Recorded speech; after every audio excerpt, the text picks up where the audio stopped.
جانا، دل کا سخت ہو جانا۔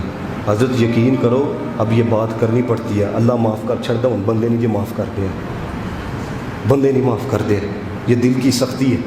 تیسری چیز جو رسول اللہ نے فرمایا حضرت انسان کے عمل کو تباہ کر دے، حضور نے فرمایا حیا کی کمی۔ مجھے بتاؤ آج معاشرے کے اندر حیا کی کمی نہیں ہے؟ بولو کیا حیا کی کمی نہیں ہے؟ چوتھی چیز نبی پاک علیہ الصلوۃ والسلام نے ارشاد فرمایا لمبی لمبی امیدوں کا آ جانا۔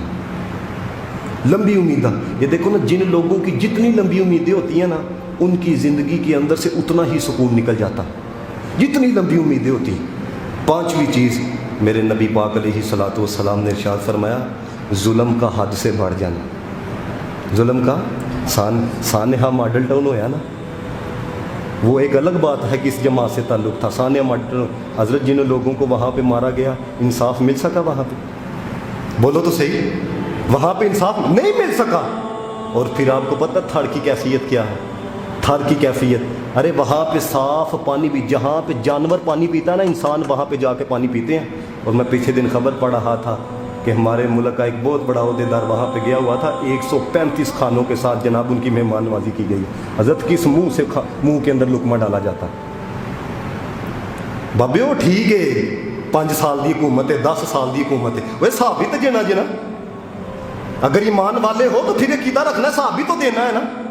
لیکن کیا ہے، نہ ایمان کی فکر رہی آج مسلمانوں کو، نہ اعمال کی فکر رہی ہے، اور یہ کیا خود اپنے آپ کو خطرے میں ڈالا ہوا ہے۔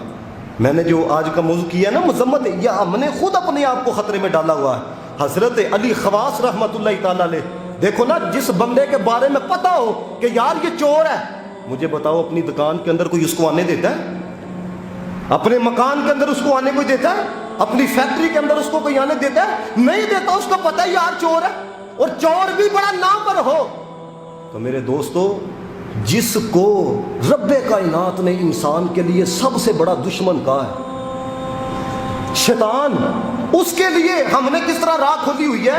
حضرت علی خواص رحمۃ اللہ تعالیٰ علیہ آپ فرماتے ہیں یہ جو دنیا ہے نا، یہ دنیا یہ شیطان کی بیٹی ہے۔ یہ کس کی بیٹی ہے؟ یہ شیطان کی بیٹی ہے۔ اور کہتے ہیں جو اس سے پیار کرتا ہے اس کا اس سے نکاح ہو جاتا ہے، اور شیطان اس رشتے کی وجہ سے اس انسان کے پاس آتا جاتا رہتا۔ اب جس کے پاس شیطان آتا جاتا رہے تو مجھے بتاؤ اس کے ایمان کو خطرہ نہیں؟ جس کے پاس شیطان آتا جاتا رہے اس کے اعمال کو خطرہ